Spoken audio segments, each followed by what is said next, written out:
Okay, so you want to own a bar, and the number that seduced you is the margin. A drink costs you a fraction of what you sell it for, and once you've seen that arithmetic, it's very hard to unsee it. Here's the problem. That margin is the most misleading number in hospitality, and it has bankrupted more people than any bad idea in this series. Because you are not selling drinks, you are renting a room by the hour, and you pay for that room 7 days a week, and you fill it on about 2. So let's start with that margin, because I want to be fair to it. It is genuinely spectacular, and everybody who has ever stood behind a bar has done this sum in their head. The liquid in that glass cost you very little. The bottle it came from cost you a wholesale price, and it contains a certain number of pours. And when you divide one by the other, you arrive at a cost per drink that is a small fraction of what the customer just handed you. A pint, a spirit, a cocktail. The raw ingredient cost is a modest percentage of the sale price. And on the very best-selling drinks, it is a genuinely small one. So the gross margin is enormous. Better than a restaurant, better than a shop, better than almost any physical product you could sell. And that number is a liar. Not because it's wrong. It's completely accurate. It's a liar because of what it leaves out, and what it leaves out is the entire business. Because gross margin does not pay rent. So let's walk the distance between that beautiful percentage and the money that actually reaches you, because the journey is long, and there is somebody standing at every step of it with their hand out. First, the rent. You need a room, and not just any room. You need one where people already are, or where they will come, which means a location with footfall, visibility, and a license to be noisy at midnight. That is expensive commercial property, and you are signing a lease for years. And that rent is due on the first of the month, regardless of what happened in that room in the preceding 30 days. Then, the license. And we'll come back to this, because it deserves its own section. Then the staff. And notice what's peculiar about staffing a bar. You are open in the evening, so your labor is unsociable, which costs more. You need enough people to cope with the rush, which means that at the moment of peak demand you are correctly staffed, and for every other hour of the night you are overstaffed and paying for it. A bartender standing idle at 9 on a Tuesday is costing you exactly as much as one working flat out at 11 on a Saturday. Then, insurance, which for a business that serves alcohol to the public in a crowded room is not a small line. Then the utilities. Refrigeration running 24 hours a day, whether you are open or not, because the beer cannot be allowed to warm up. Lighting, heating, sound. Glass washers running constantly. Then breakage. Glasses smash. Not occasionally. Constantly. Forever. Every single night. And each one is a small cost that never stops arriving. Then spillage and waste. Beer lines have to be cleaned regularly, and the product in them is dumped. Cocktails get made wrong. Draft goes flat. A keg reaches the end, and the last of it is foam. Then comps. The drink on the house for the regular. The apology drink for the customer who waited too long. The one the manager gives to the group, who are clearly about to spend £400. Every one of them is right. And every one of them is free product walking out of your building. And then, and we will do this one properly later, there is theft. Stack all of that up. And now look again at that beautiful gross margin. It is still there. It has just been eaten, entirely, by everything that stands between the bottle and the till. This is why the bar industry has one of the widest gaps between gross margin and net margin of any business you can name. A place can run an enormous margin on every single drink it pours, and end the year having made, functionally, nothing. And the owner will stand there, genuinely bewildered, holding a spreadsheet that says every drink was profitable in a business that wasn't. So if the drinks aren't the problem, what is? But before the hours, there's the money it takes to open the doors at all. And it is more than people expect, because a bar is not a room with a counter in it. You are building a small piece of licensed infrastructure. A bar back with refrigeration, draft lines, running from a cold cellar to the taps, which must be temperature controlled along their entire length. Glass washers, ice machines, which fail constantly and which nobody ever budgets for. A kitchen, if you're doing food, which is a whole second business in capital terms. Toilets, to a specification set by the licensing authority, sized for the capacity you are permitted. Fire safety, ventilation, sound insulation so the neighbors do not have you shut down. Furniture, lighting, sound system, and the fit-out itself, which is where the aesthetic lives, and which is the part you will be most tempted to overspend on, because it is the part that made you want this. Now notice something about all of it. Almost none of it can be taken with you. If this goes wrong, what do you sell? The bar back is bolted to a wall you don't own. The draft lines run through a building you're leasing. The fit-out is worth something to a person who wants a bar in exactly that room and nothing at all to anybody else. Second-hand hospitality equipment sells for a fraction of what it cost, which means the money you spend opening a bar is, to a startling degree, spent rather than invested. It buys you the right to start trading. It does not create an asset you can sell. And a great many people discover that only at the end, when they are trying to leave. All right, so you've opened. Now, the hours. And this is the structural heart of this business. And once you see it, you will never look at an empty bar the same way again. Count the hours in which a bar is actually profitable. Not the hours it's open. The hours it's making money. It's Friday and Saturday. And it's a window within those, a few hours in the evening. When the room is full, the queue is 3 deep at the bar, and the drinks are moving as fast as your staff can pour them. That is when your business happens. Add Thursday, in a good location. Add a Sunday afternoon, if you do food. And that's it. That's the engine. Now count the hours you are paying for that room. All of them. Every single one. The rent covers Monday. The rent covers Tuesday afternoon. The refrigeration is humming on Wednesday morning when the doors are locked, and nobody is inside. Your lease does not know that you only make money after 9 on a Friday, and it would not care if it did. So the honest description of a bar is this. You are renting a room permanently, and you are attempting to earn a full week of fixed costs during roughly 2 evenings of trading, which is why Tuesday is where bars actually die. Friday takes care of itself. Friday is the reason you wanted this. But Tuesday is rent and staff and lights and insurance and refrigeration. For a room containing 6 people, 2 of whom are nursing a single drink, and 1 of whom is your bartender's friend. On Tuesday, you are not making a small profit. You are losing money with the lights on in public, and you have to survive 52 of them, and 52 Mondays, and 52 Wednesdays on the money you made on Friday. And there's a ceiling on Friday too, which is worth understanding because a lot of people assume the good night is unlimited, and it isn't. Your capacity is fixed. There is a legal maximum number of people permitted in that room, and beyond it, you are breaking the terms of your license, which, as we're about to see, is not a risk worth taking. So the room can only hold what it can hold. And even below that limit, there is a second, softer ceiling, which is the speed of your bar. Every drink has to be made by a human being and handed across a counter. A pint takes a moment. A cocktail takes several. And if the queue gets deep enough that people are waiting 15 minutes to be served, they stop ordering, and some of them leave, and the busiest night of your week quietly stops converting into money, which is why the design of the bar itself, the physical counter, is one of the most consequential decisions in the whole build. How many serving points, how the wells are laid out, whether the bartender has to turn around and walk 3 steps for every spirit, seconds multiplied by 1,000 drinks on a Saturday, are the difference between a great night and a merely busy one. So your best night has a hard ceiling set by the size of the room and the speed of the pour. And that ceiling is what you have to earn a whole week against. All right. Now, the piece of paper, because this is the thing that most people buying a bar do not properly understand until they are deep into it. The license. In a great many jurisdictions, the right to sell alcohol is not something you simply apply for and receive. It is restricted. The number of licenses is capped, or effectively capped, and to get one you may have to buy it from somebody who already has one, which means the license is an asset, a tradable one.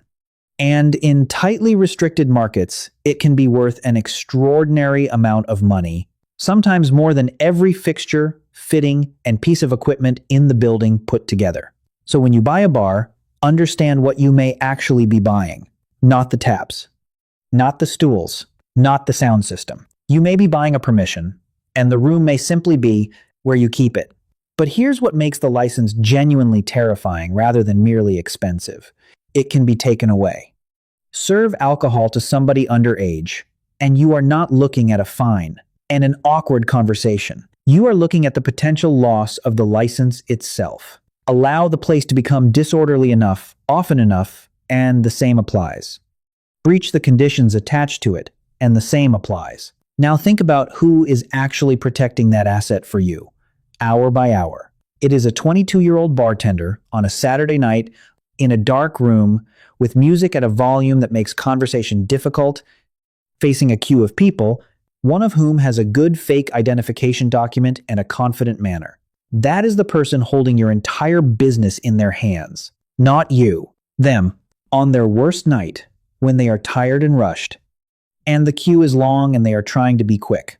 Every serious bar operator in the world has understood this, which is why the training and the checking and the door staff and the refusal logs and the cameras exist. Not because owners are cautious by nature, because the single most valuable thing they own can be destroyed by a moment of inattention from their most junior employee. All right, now the section that most people skirt around, and I'm not going to, because it is genuinely part of the economics of this business: theft and shrinkage. Here is the uncomfortable structural fact. Your product is a liquid. It is untraceable. It is handled in the dark, at speed, by people who are frequently young and frequently not well paid, in front of a till, in a room where nobody can see very much. And so, in bars, product goes missing. It goes missing in ways that range from the innocent to the outright criminal, and all of them cost the same. There is overpouring, where a bartender is generous with the spirits, sometimes to be kind, sometimes to earn a bigger tip, and every heavy pour is money leaving the building. There is the free drink for a friend, which the bartender may not even think of as theft, and which is nonetheless product you paid for, given away without a sale. There is the drink that is poured, sold, and simply never rung into the till, with the cash going somewhere other than your drawer. And there is straightforward theft of stock. Now, I want to be careful here, because I am not saying bar staff are criminals. The overwhelming majority are honest, hardworking people doing a genuinely hard job for modest money. That is true, but the point is that the losses do not depend on any individual being dishonest. They are structural. They arise from a business that handles an untraceable, high-value product in the dark, at speed, in cash, with thin supervision. Put anybody in that environment, and some product will go missing, and the accumulated effect on a business with tight net margins is severe, which is why the entire apparatus of bar control exists. Measured pours and optics, stock counts, done religiously, systems that compare what was poured against what was sold. Cameras above the till, not because owners are paranoid, because the difference between a bar that manages this tightly and one that does not is, very often, the difference between a bar that makes money and one that does not. So where does the money actually come from? Let's stack the layers. And the second one is the most important decision this business ever makes. The first is drinks, over the bar, on the good nights, capped by hours, capped by capacity, and everything we've just discussed. The second is food, and it is not a side project. It is possibly the single highest leverage decision a bar owner can make, and here is why. Food does not simply add a revenue line. It changes the hours the building can earn in. A drinks-only bar is dead until the evening. A bar that serves food is open at lunch. It can trade on a Wednesday afternoon. It can do a Sunday, which is the most profitable dead day in hospitality if you get it right. Suddenly the room, which was sitting there costing you rent all week, is generating revenue in the hours it previously spent empty. And food changes who comes. A drinks-only room is for one kind of customer at one kind of hour. Add food, and you get couples, families, people who wanted to sit down, people who would not have crossed the threshold otherwise, and many of them will have a drink while they're there. The margin on food is worse than on drinks. Everyone knows that. But margin is not the point. Filling the empty hours is the point, and food is the only reliable way to do it. The third layer is private hire and events. The room booked out on a Wednesday for a company party. The function on a Monday. It's contracted, it's paid in advance, and above all, it happens on a night when the room would otherwise have been empty. It is, in effect, the same insight as food, applied to whole evenings rather than to afternoons. And the fourth is the one that cannot be bought, and it is the only real defense this business has. Community. There is a kind of bar that is not fashionable, and never was, and never will be. And it is full on a Tuesday, because the people who go there are not going for the room. They are going because it is their place, and their friends are there, and they have been going for 11 years. That bar cannot be beaten by a newer, shinier room across town, because it was never competing on newness. Hold that, because it's the answer to the trapdoor we are about to fall into. And here it is. The thing that kills bars. It's fashion. Watch the shape of it, because it repeats endlessly. Year one is glorious. The place is new, the crowd finds it, there are queues at the door, and you are correctly delighted. So you sign the long lease, because on the evidence in front of you, it would be insane not to. Year two is still strong, and then, gradually, quietly, it thins. And you cannot point at what went wrong, because nothing did. The drinks are the same. The staff are the same. The room is the same room, and it is just as good as it was. But a new place opened across town, and the crowd went there. And the crowd is not coming back, because a crowd is not loyal to a room. It is loyal to being where the crowd is. That is the trapdoor, and it is unlike almost anything else in this series, because there is no mechanism to blame. No frost. No regulator. No competitor who out-executed you. You were simply the fashionable room for a while, and then somebody else was. And notice how badly this interacts with the lease. Because fashion moves on a cycle of a few years, and commercial leases run for 10. Which means the natural lifespan of a hot concept is dramatically shorter than the legal lifespan of your obligation to pay for the room it lives in. You have committed for a decade to something that had a good chance of being culturally over in 4. This is why you see operators do something that looks like panic and is actually strategy. They gut the place. New name, new look, new concept, new social media, a whole new identity. In the same room, with the same license and the same lease. Because the room has years left on it, and the concept has died, and the only move available is to build a new concept inside. The old walls and hope the crowd forgets it was ever anywhere else. Sometimes it works beautifully. And sometimes you have spent a large amount of money you didn't really have on a refresh nobody asked for, to chase a crowd that had already made up its mind. And here is the cruelty. Coolness is an asset that depreciates, and it has no salvage value. You cannot sell it. You cannot renovate your way back into it reliably. And you signed a 10-year lease on the strength of the year in which you had the most of it. So what actually survives? 2 things, and they are the honest answer to this entire episode. The first is the community bar. Unfashionable, unglamorous, and quietly unkillable, because it never depended on being the place to be. Its customers are not a crowd. They are regulars, which is a completely different thing, and regulars do not leave when something newer opens. And the second is the building. Because ask yourself where the money in this industry has actually historically been made. It is not usually made by the person who ran a brilliant bar for 8 years and then handed the keys back to a landlord. It's made by the person who owned the room. The bar fills the street. The bar makes the corner a destination. The bar generates the footfall that makes that property worth something. And if you own the freehold, then all of that value accrues to you, and it stays with you even after the bar itself has stopped being fashionable, because you can put something else in it. A new concept, a new name, a new crowd. The bar is the thing that appreciates the room. The room is the thing you keep. So let's answer the question we started with. What do you actually own when you own a bar? You own a room that you are paying for 7 days a week and filling on 2. You own a piece of paper that may be worth more than everything else in the building and that your youngest employee could destroy on a bad night. You own an untraceable liquid product that will quietly leak out of your building no matter how carefully you manage it. And you own a position in something as fickle and unownable as fashion.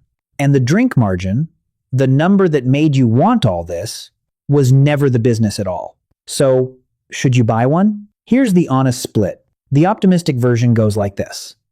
You take a site you can genuinely afford on a Tuesday, not just on a Saturday, because you sized the whole thing around the empty nights rather than the full ones. You serve food so the building earns at lunch, and on a Wednesday and on a Sunday. You take function bookings. You manage your stock with genuine discipline, and you train your staff on the license as if the business depended on it, because it does. You build regulars rather than chasing a crowd, so that when the fashion moves, and it will, it does not take your customers with it. And ideally, if you can, you buy the building so that when this concept has run its course, you still own the thing that was always the real asset. The harder version looks like this. You built something beautiful, and you were, for a year, the most exciting room in the city. You signed a decade-long lease on the strength of that year. You never quite got the food right.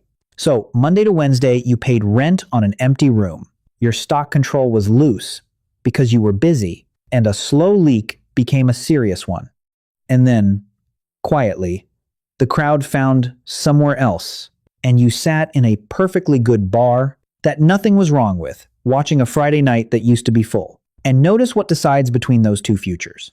It is not the quality of the drinks. It never was. Because in the end, a bar doesn't sell alcohol. It sells a room, by the hour, to people who could have gone anywhere. And the rent falls due on the hours nobody came.